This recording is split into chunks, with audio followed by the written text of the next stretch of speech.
right, welcome back to another awesome hangout with your pal Hephaestus.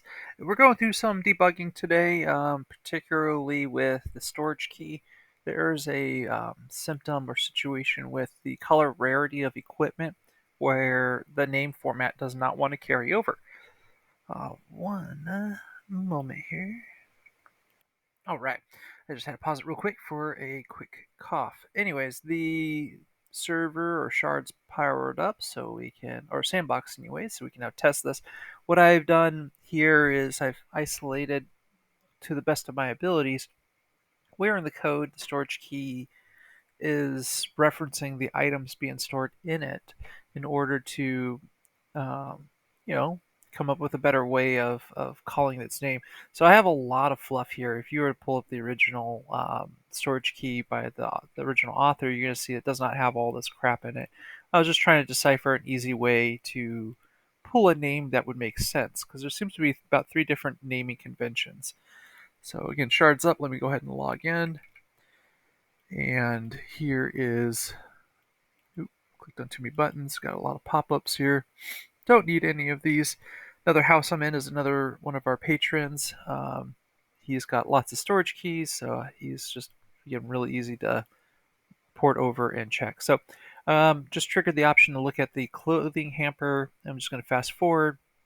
Here you can see it's finding items and it's reformatting it. I put a formatting algorithm right here because what was happening is it was finding these items. For example, this feather hat. If I go up here, you can see the feather hat is there's no spacing. And I tried all kinds of different ways of finding the feather hat where it was spaced out properly with the name, but it just would not catch. And this is only applicable to the property list that where the entity item name is null. So that's where I'm catching it. If it's not, then it goes back to the original author's intent, which is just to get the item type and pipe it into the individual item. So enough of me rambling. Let's take a look here. Oop, actually, I need to fast forward this. Hold on a second. And if I find my break code again, I'm just going to go ahead and turn it off so it stops catching. So here, this is successful now. This was not before. Spirit of the totem, it's being cut off.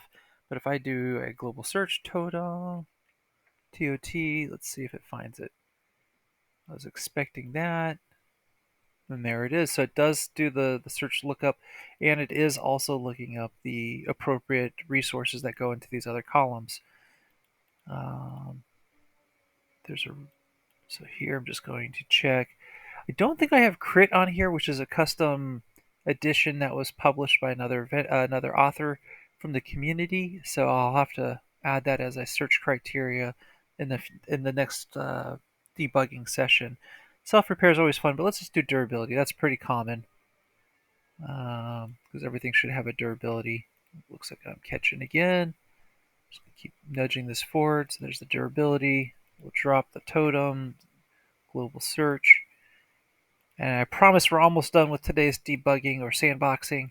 I just have another cool thing to show off. Oop, not that. So there we go. So the variables are being read properly. On this side of the fence, though, there are 2 different lists. You have this list entries for stash, and then you have stash entries. If you're curious what the 2 are, this one is hyper-focused on the individual items, and then this one seems to be focused more so on the columns, from my understanding and test runs. So let me jump up to the next key this player has. It's on the next floor. Pardon the delay here. Oop, it's actually right here.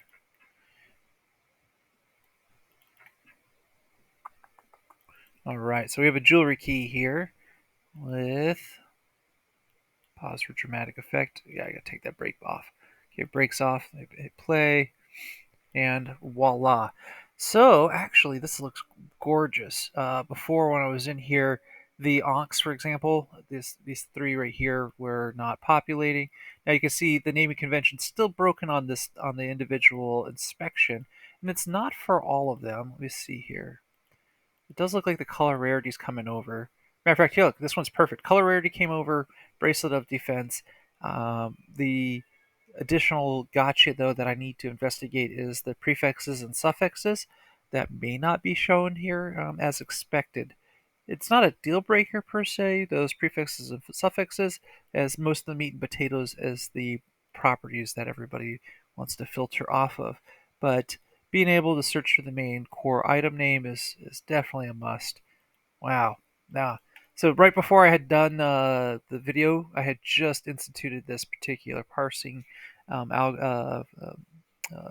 function here.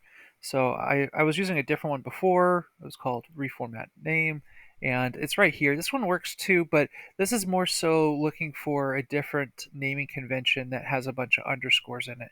So in this case, we just tested two different keys.